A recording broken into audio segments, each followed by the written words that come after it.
Welcome to Amina சமையல். நம்ம சமையலில் ஒரு கப்பு பாசிப்பருப்பு வச்சு ஒரு சூப்பரான பக்கோடா ரெசிபி தான் ஃபினிஷ் பண்ண போகிறோம். வெளியே பார்த்தீங்கன்னா நல்லா கிறிஸ்பியாக இருக்குது பாருங்கள், உள்ளே நல்லா சாஃப்டாக இருக்குது பாருங்கள் ஃப்ரெண்ட்ஸ்.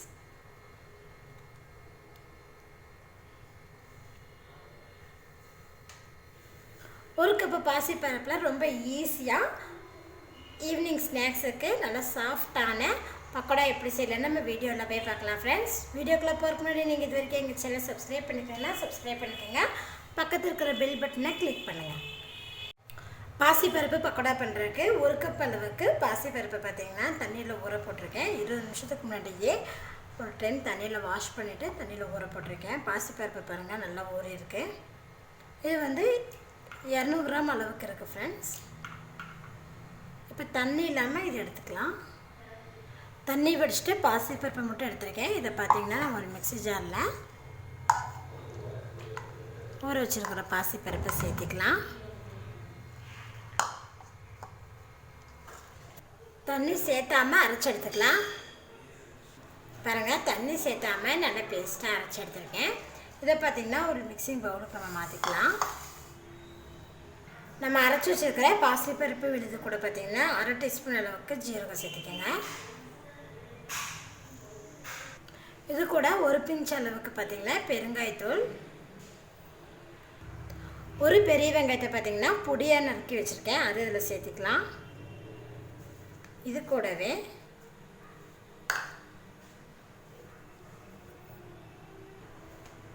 2 பச்சை மிளகா பொடியாக நறுக்கி வச்சுருக்கேன், அது இது கூட சேர்த்துக்கலாம். நறுக்கின கருவேப்பிலை கொஞ்சம், நறுக்கின கொத்தமல்லி தழை கொஞ்சம்,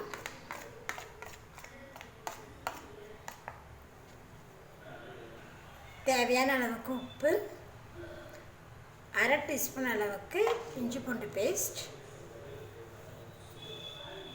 இப்போ இது எல்லாத்தையும் சேர்த்து நல்லா மிக்ஸ் பண்ணிக்கலாம்.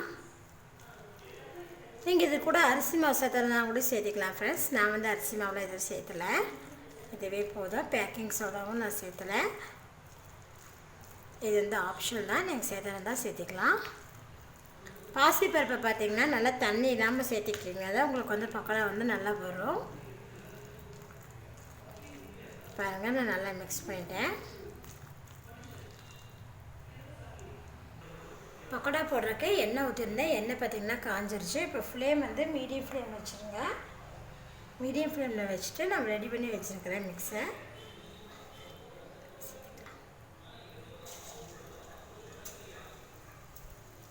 அப்படி உங்களுக்கு வந்து மாவு வந்து கொஞ்சம் லூஸாக இருக்கிற மாதிரி இருந்தால் நீங்கள் இதில் கொஞ்சம் கடலை மாவு கூட ஆட் பண்ணிக்கலாம்.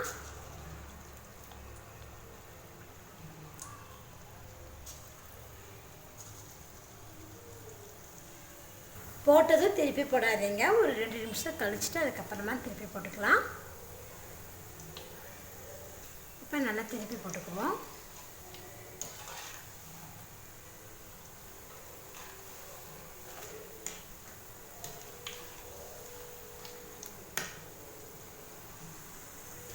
பாசிப்பருப்பு பார்த்திங்கன்னா நம்ம அரைச்சி தான் இதில் சேர்த்திருக்கோம், அதனால் மீடியம் ஃப்ளேமில் வச்சு நீங்கள் வேக வைக்கும் போது பார்த்திங்கன்னா உள்ளெல்லாம் நல்லா வேகும்.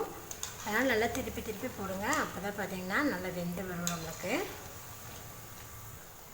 மீடியம் ஃப்ளேம்லேயே வச்சு திருப்பி திருப்பி போட்டதில் பாசிப்பருப்பு பக்கோடா பார்த்திங்கன்னா நல்லா சூப்பராக வந்துருச்சு பாருங்கள். இப்போ இதை நம்ம எடுத்துக்கலாம்.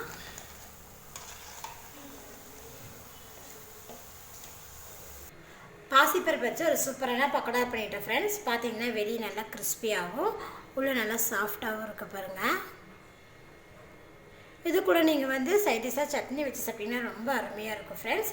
நீங்களும் இது போல் செஞ்சு பாருங்கள். செஞ்சு பார்த்துட்டு உங்கள் ஃபீட்பேக்கை சொல்லுங்கள். என்னோட இந்த வீடியோ உங்களுக்கு பிடிச்சதா லைக் பண்ணுங்கள், உங்கள் ஃப்ரெண்ட்ஸ் ஷேர் பண்ணுங்கள், மறக்காமல் ஆமினா சமையல் சப்ஸ்கிரைப் பண்ணிக்கோங்க. நன்றி.